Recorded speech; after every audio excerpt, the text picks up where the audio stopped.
il manque plus de courage que de bonnes idées. Et donc, on voit qu'il y a beaucoup de gens qui manquent de courage. Je parle des policiers, des médecins, pour parler, pour se lever debout, parce que quand on fait ça, on perd notre job, on perd ci, on perd notre réputation.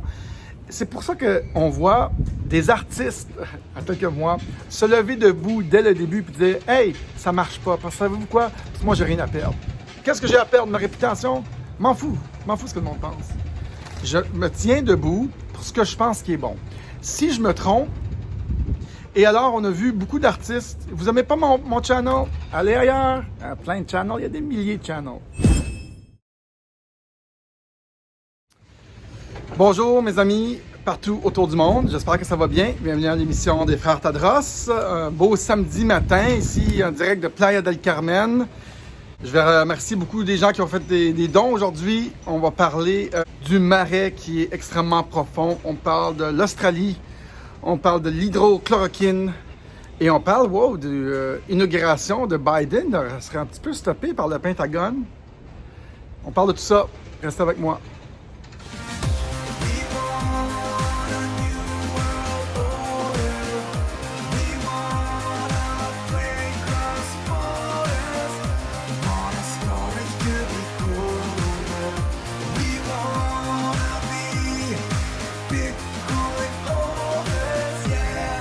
Bonjour mes amis, bon matin, j'espère que ça va bien. En direct de Playa del Carmen, on a une belle petite émission aujourd'hui. On va commencer par dire que j'ai publié une vidéo hier sur Julian Assange libéré. C'est un fake news. Merci aux gens qui m'ont écrit. Je l'ai délité. Il n'est pas libéré. Je reçois des gens qui m'envoient des informations. On va faire attention de vérifier à 2-3 places. Moi, j'étais énervé comme tout le monde. J'ai fait une vidéo. Après 15 minutes, je l'ai enlevé. Donc, c'était un fake news. On aime ça être positif, mais on va falloir être patient. OK? Et donc, le marais est profond. Trump dévoile la Cour suprême. Bon, ce qui arrive ici, c'est que la Cour suprême, c'est la dernière étape pour toutes les causes qui sont en train d'être plaidées dans les États. Ce que Trump espère, et les patriotes espèrent, et le général Flynn espère, et toute l'Amérique espère, c'est que ces gens-là suivent l'ordre légal, suivent la Constitution, suivent les bonnes choses à faire. Trump a souvent dit « We're waiting for the people to do the right thing ». Et suite à cette fraude qui est en train d'être dévoilée par les patriotes, par les guerriers digitaux, on voit que les gens commencent à comprendre qu'il y a eu réellement de la fraude. La dernière étape, c'est la Cour suprême. Et là, tous les yeux commencent à être virés vers la Cour suprême. On a eu Texas, le procès de Texas, où tous les États ont participé pour les swing states, et la Cour suprême l'a balayé du revers de la main. Ça a donné un petit signal de ce qui pourrait se passer. Tout va se rendre à la Cour suprême. Et donc, c'est un peu révélateur. On a vu ici Justice John Roberts. Moi, ce que j'aime de cette guerre informationnelle et de nous, moi, vous, qui participons à tout ça, on est vraiment les guerriers digitaux de la nouvelle ère. Parce que dès que Trump, ou dès qu'il y a des nouvelles sur de la corruption, dès qu'il y a des nouvelles qui nous dérangent, on est des chercheurs de vérité. Et là, on est en train de braquer nos yeux sur tous les juges de la Cour suprême. Moi, vous, regarde, je suis en train de faire une vidéo sur le marais qui est profond, sur la justice, la Cour suprême. Là, moi qui connaissais rien là-dedans, vous qui connaissez rien là-dedans, et là, l'information circule et ça monte de façon un peu asymétrique. Et là, tout le monde se braque sur Justice John Roberts, qui est le chef des juges à la Cour suprême. On a appris, il n'y a pas très longtemps, que Justice Ruth Bader Ginsburg, c'est une vieille madame, elle est morte à, je pense, 90 ans, quelque chose comme ça. Elle a été remplacée par quelqu'un que Trump voulait en place, Amy Coney Barrett, une jeune. Et là, on se dit, OK, on a gagné des points à la Cour suprême. Trump va pouvoir rentrer quand on va prouver que la fraude est là, puis elle va décider pour Trump la bonne chose à faire. Par contre, c'est pas nécessairement si facile que ça. Hier, j'ai reçu une photo. Je ne sais pas si je vais la mettre ici dans cette vidéo-là. Je ne veux pas me faire bannir mon canal, même si je pense que on est trop sur la ligne de front, là. J'ai reçu une photo hier de John Roberts, qui est le Chief Justice, il est le top. Bien assis, bien installé, en vacances, une chemise fleurie. Avec qui vous pensez? Avec Ghislaine Maxwell. Vous savez c'est qui Ghislaine Maxwell? C'était une associée à Jeffrey Epstein. Qu'est-ce qu'un Chief Justice là, dans la Cour suprême là, fait dans des cercles? C'est pas dans un événement, là. Il est assis sur un divan, là. Il est bien en vacances, là, avec le bras autour d'elle, là. Ghislaine Maxwell, qui est une des associées à Jeffrey Epstein. Le Chief Justice. Et si on recule dans les tweets à Trump, jusqu'en 2012, je crois, on voit que Trump est bel et bien au courant. Trump, tu sais, ça fait longtemps qu'il regarde l'appareil américain. Ça fait longtemps qu'il... C'est quoi qui se passe dans ce pays-là, tu sais? Je pense que quand le général Flynn l'a comme un peu recruté, Trump en savait déjà beaucoup. Mais Flynn en connaît peut-être 10 fois plus parce que Flynn, c'était le chef de la sécurité, de l'intelligence, de toutes les 16 agences. Donc Flynn en connaît, tu sais. Il y a tellement de choses qui se passent, tu sais, des trafics d'influence qui se passent que pour savoir comment virer le pays du bon bord, il faut être un peu au courant, tu sais. Ça l'aide, tu sais. Et Trump, même s'il n'était pas président américain de sa tour, moi je le vois comme ça, Trump observait ce qui se passait et se disait « What the fuck? Qu'est-ce qui se passe dans ce pays-là? Comment ça Obama rentre dans tous ces pays-là? Comment ça Obama va en guerre? Comment ça tous les autres présidents vont en guerre? Et combien de pays que Trump a-t-il attaqué? Combien? Ça, je pensais. Et là, de sa tour, Trump regarde ça et il tweet des choses par rapport au Justice Roberts. Trump savait des choses bien avant. Vous pouvez aller voir, il y a 2-3 tweets sur le Justice John Roberts, qui est le chef des juges à la Cour suprême. Ça veut dire, retournons à la logique de ça, il est compromis. Et le chef de la justice à la Cour suprême est compromis par les mauvais qui pourraient utiliser ses activités peut-être avec Jeffrey Epstein. On fait juste discuter ici, là. Moi, je n'accuse personne. C'est pas une justice ici, là. C'est pas une cour de justice, l'Internet, là. On va attendre des preuves, on va attendre que les choses... on voudrait pas accuser personne. Je pense pas que c'est la bonne chose. Par contre, on peut se poser la question. Ce gars-là est-il compromis?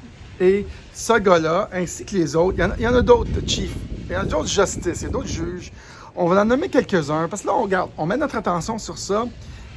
Clarence Thomas, Stephen Brewer, Samuel Alito, Sonia Sotomayor. Il y en a d'autres.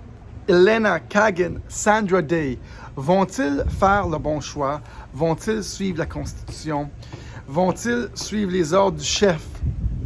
Ou y a-t-il quelqu'un qui va se lever pour faire le bon choix, pour prendre la bonne décision? À date, on voit dans notre société que les gens ont beaucoup de misère à faire le courage.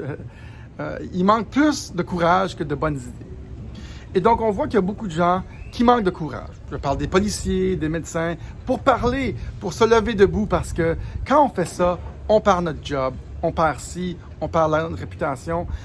C'est pour ça qu'on voit des artistes, en quelques mois, se lever debout dès le début et dire « Hey, ça marche pas, parce que savez-vous quoi? Moi, j'ai rien à perdre. Qu'est-ce que j'ai à perdre? Ma réputation? M'en fous ce que le monde pense. Je me tiens debout pour ce que je pense qui est bon. Si je me trompe, et alors on a vu beaucoup d'artistes, vous n'aimez pas mon channel? Allez ailleurs, il y a plein de channels, il y a des milliers de channels. OK, c'est pour ça qu'on a vu beaucoup d'artistes se lever debout. Le Colin Show, c'est un artiste. Il y a plein d'artistes. C'est des artistes qui parlent parce que nous, on est des entrepreneurs libres, on est des libres penseurs, on est des créateurs, on sait c'est quoi la création de notre vie. On fait ce qu'il y a dans notre cœur, pas ce qu'il y a dans notre tête, pas ce que les gens vont penser. Savez-vous comment on doit être vulnérable pour être un artiste?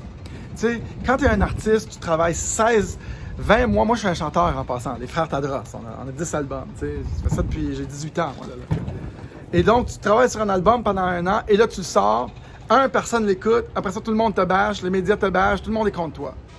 C'est ça la vie d'artiste. Tu n'es pas louangé à tous les jours. Et donc, il faut être vraiment vulnérable et vraiment croire en ses convictions pour devenir un artiste. Premièrement, habituellement, tu vis pas super riche, surtout au Québec. Et donc, il faut vraiment vouloir faire ça.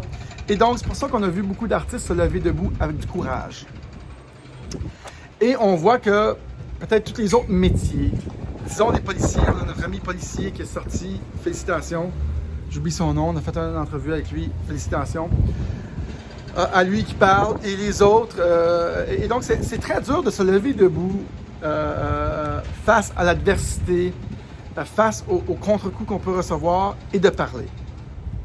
Et pensez-vous que Justice Chief Roberts, à la Cour suprême, qui est assis avec Ghislaine Maxwell, la corruption pire, les réseaux de trafic humain et d'autres choses, et de pédophilie possible, tout ça, là, vraiment les pires espèces là, de notre...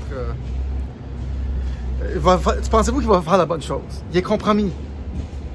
Et donc, je ne gagerai pas sur la justice. Ce n'est pas la justice qui va choisir si Trump va être président. C'est le public américain. Et le public américain a voté massivement. C'est une marée rouge qui a été cachée par la fraude électorale. Ils ont fraudé massivement.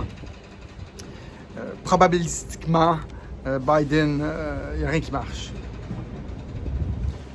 Il y a une statistique qui s'appelle le Bentworth Law. Et c'est une loi statistique qui est vraiment hot. C'est mon ami Christiane qui m'a parlé de ça, de Bentworth Law, ou Bedworth. Je vais vous l'écrire dans le bas en faisant la vidéo. Et ça nous dit que quand quelque chose ne marche pas, dans n'importe quelle sphère de la société, on le voit tout de suite. Que ce soit Statistique Canada l'utilise, Revenu Canada l'utilise, quand ils voient que tu as 3 chars et une grosse maison, mais c'est impossible que tu aies déclaré 100 000 $ dans ton revenu. En tout cas, c'est une loi qui est utilisée partout. Et ça dit statistiquement quand les choses sont pas possibles. Je vais vous l'écrire, OK? Il y a une émission complète sur Netflix là-dessus. Soyez curieux, on peut comprendre plein de choses. En tout cas, on comprend que Joe Biden a eu de la fraude. Et pensez-vous que les justices, les juges vont faire la bonne chose? Je ne pense pas. Et là, on comprend rapidement que Trump et sa gang et le général Flynn vont sûrement devoir utiliser le décret du 12 septembre 2018 qu'ils ont mis en place au cas de Domestic and Foreign Interference, l'interférence domestique et étrangère dans les élections américaines. Il faudra qu'ils utilisent peut-être ce décret-là qui ferait un lockdown, qui ferait un état d'urgence.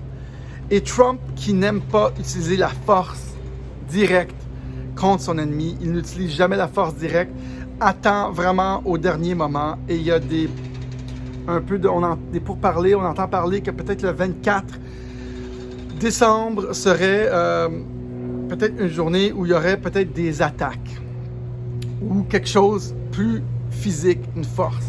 D'ailleurs, si on regarde le tweet de Donald J. Trump hier, on comprend rapidement que Donald J. Trump, quand il parle de vaccin, c'est métaphorique. On pense qu'il parle peut-être de soldats.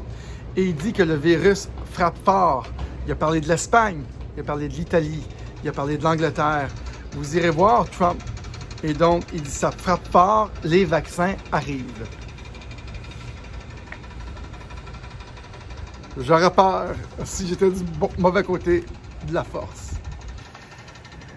Ces gens-là qui ont banni l'hydrochloroquine, le HCQ, une drogue qui marche super bien pour guérir plein d'affaires. Non, non! Les forces de l'ordre ne veulent pas qu'on ait accès à ce médicament qui est comme un Tylenol, mais qui est hyper puissant. Et Trump, dans son projet Warp Speed, je pense qu'il utilise l'hydroxychloroquine avec le zinc, la Regeneron. Mais ils ont comme trouvé un médicament qui est super efficace, super pas cher. Trump qui se bat contre Big Pharma et Big Pharma qui veulent à tout prix utiliser les vaccins comme une façon de continuer leur business, des vaccins obligatoires où ils ne sont nullement responsables des effets secondaires, des morts ou des autistes qui pourraient en ressortir parce que les gouvernements les ont protégés depuis très longtemps.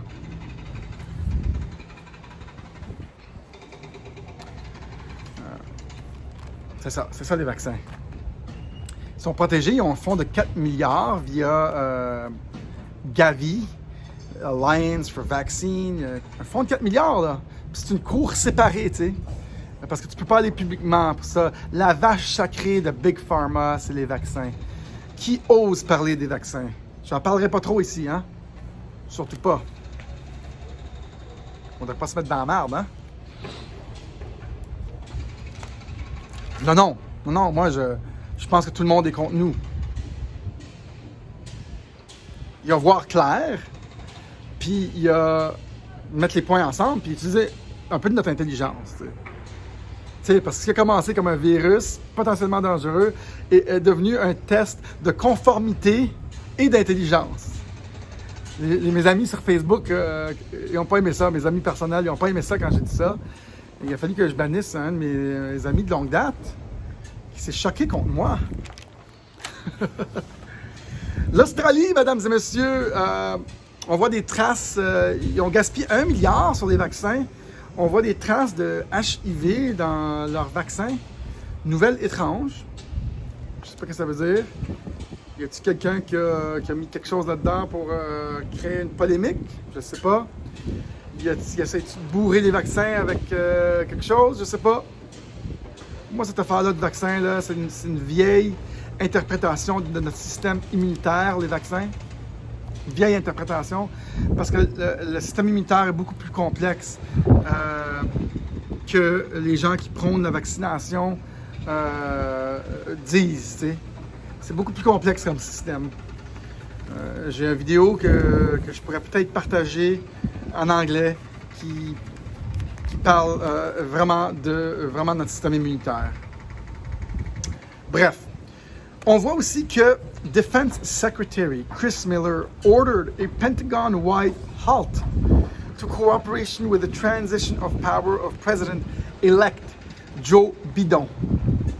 Et donc, la défense, le Secretary of Defense, secrétaire de défense, Chris Miller, a commandé dans le Pentagone au complet un halt, un arrêt complet de la coopération avec la transition President-elect Joe Biden. On arrête ça. Il n'y a plus de coopération. Ils disent que c'est pour Noël ou pour le temps des fêtes. Je pense qu'il y a un petit peu plus que ça. Je vais enlever un petit message ici. C'est mon téléphone. Et donc, il y a eu... il arrête de coopérer. Hein. Il serait-tu en train de se tramer quelque chose? Trump serait-tu en train d'utiliser le décret de 2018 pour un état d'urgence pour des frappes? Les vaccins arrivent. Asti que j'aime ça. Bon, on a-tu d'autres? Le marais est profond, très profond. On voit tous les reptiles et les bébites sortir. Je remercie des donateurs, mesdames et messieurs. Merci beaucoup. Je vous remercie right now. Soyez patients. Merci la gang. Pierre Shaila, Francine Boutin, Axel Ballas, Pascal Lebourgault, Lise Huard, Lab Salon, c'est une business, Sandrine Gasser, Éric Gilbert, Éric Thibault, merci, Michel Bisson, merci, Claude Breton, Stéphane Paquet, Marie-Christine Chaouchi, Martin B. Gauthier, Yves Despelteaux, merci, Dan Pierre Gory, Michel Chêne, Marilyn Gouin, Christine Bossom, Daniel Parent, Jean-François Labrec, merci. Christine Lemay, Marilyn Couture, merci vraiment beaucoup. Annick Ouellette, merci. Simon Lecorne, merci. Marcel Fortin, merci. Bruno Robinson, merci. Yves Lucier, merci. Tania Pereira, Karine Remeline, merci beaucoup à toutes ces personnes qui font des contributions, et je dis bien volontaires. Personne qui vous force, là. YouTube, c'est gratuit. Vous pouvez écouter mes vidéos, les 6000 prochaines vidéos, gratos. C'est gratuit. Les gens font une contribution volontaire quand ça leur tente. Parce qu'on a apporté du plaisir. Vous m'écoutez à tous les jours. Vous m'écoutez dans votre douche. Vous m'écoutez dans votre char. Vous m'écoutez n'importe où. Et ça vous fait du bien. Et vous aimez ça. Hey, c'est vraiment volontaire. Merci beaucoup. Parce qu'il y en a des haters là, qui disent « Ouais, c'est ça. Je te donnerai pas d'argent. OK. OK. On ne chicanera pas. C'est gratuit. Juste si ça vous tente. » Bon, c'est clair. Merci à tout le monde qui ont participé, qui ont donné avec leur cœur, à qui donnent puis que ça leur apporte quelque chose de super. Vraiment, ça l'aide vraiment beaucoup. Des fois, c'est 5 piastres. Wow, merci. Des fois, c'est 200. Merci. À toutes les personnes qui me suivent à tous les jours, j'espère qu'on n'est pas trop fous. J'espère qu'on vous informe. J'espère qu'on vous désinforme pas trop. Moi, des fois, on fait des erreurs. Des fois, on est motivé de certaines informations. Certes, je pense qu'on fait quand même une meilleure job de sortir peut-être les vraies informations ou soit un autre point de vue, beaucoup plus neutre même. Parce que les autres sources d'informations très crédibles, RDI, TVA, toutes les autres places partout dans le monde, suivent drôlement le narratif de l'État, beaucoup trop, hein? Hey! Y a-t-il des penseurs libres sur ces médias-là qui peuvent peut-être couvrir le 1/10 des sujets que je couvre? Je sais pas, hein? Et moi, je me suis penché longtemps sur pourquoi les médias sont faux. J'en suis venu à quelques conclusions. Un, c'est que ça représente la société. Et la société, il y a peut-être juste la moitié des gens qui sont éveillés. Logique. 2, ben, c'est des fils de presse qui rentrent par Reuters, par AFP, qui appartiennent justement aux mondialistes qui, eux, contrôlent le narratif et réingurgitent facilement les nouvelles géopolitiques et internationales. Et ben, c'est un projet, le projet Mockingbird de la CIA parle justement de ça, que dès que tu es assis derrière un banc, une salle de nouvelles et tu parles, les gens prennent ça pour du cash. C'est dur d'aller vérifier des choses. On n'est jamais là. On prend des sources. C'est très dur. J'en suis victime de ça. On est-tu assez dit sur les médias? Donc, mesdames et messieurs, ceux qui me suivent, s'il vous plaît, chacun de vous qui avez écouté, mettons, j'ai 2000 vues sur cette vidéo-là, je veux chacun de vous votre adresse courriel ici-bas. danieltadros869@gmail.com au cas de censure. C'est pas si on va être censuré, c'est quand on va être censuré. Donc, j'ai besoin d'être en contact avec vous. Sinon, vous pouvez aller sur Odysee, vous pouvez aller sur Patreon. C'est toujours Digital World Citizen. Vous pouvez aller aussi sur MeWe. On va être moins actif quand on va être censuré, mais sur Odysee, quand même, j'en publie quelques-uns. Sur Patreon aussi, on a juste quelques gens qui nous suivent. J'ai un autre channel aussi qui s'appelle Tadros TV. Tadros, écrivez ça s'il vous plaît. T-A-D-R-O-S, c'est notre nom de famille. C'est un channel au cas, backup. Okay? Si jamais celui-là tombe. Moi qui adore faire ça, j'ai pas hâte d'être censuré. Ça m'a vraiment découragé. On a été censuré pour une semaine. Et c'est 3 strikes, on est out. C'est comme ça que ça marche. J'espère qu'on n'aura pas de problème. Je vais essayer de pas aller... j'aime pas ça jouer dans la dentelle ou faire semblant. Donc, c'est ça. Donc, c'est ça, guys. Le marais est profond et le marais est partout dans Washington, partout dans le monde. Les gens ne sont pas là pour nous servir, nous, les citoyens, hein, les citoyens là, dans la populace Ce n'est pas nos intérêts. Il y a seulement quelques personnes qui se battent vraiment pour nos intérêts. Et j'en cite un qui a une main de fer, qui s'appelle Donald J. Trump, et beaucoup d'autres guerriers digitaux, mesdames et messieurs, qui se battent pour la vérité. Résistance à vous. Félicitations à vous. Courage à vous, pour ceux qui se lèvent et parlent malgré les contre-coups, malgré toutes les autres affaires qui puissent vous tomber dessus. Moi, il n'y a pas une journée qui passe que j'ai pas quelqu'un qui me bitch ou qui dit quelque chose, qui parle contre moi. Ça a l'air à me déranger. Des fois, oui. La plupart du temps, non. Mesdames et messieurs, merci d'avoir été à l'écoute. Soyez zen. Namasté. En direct de Playa del Carmen, ici, pour vous désinformer.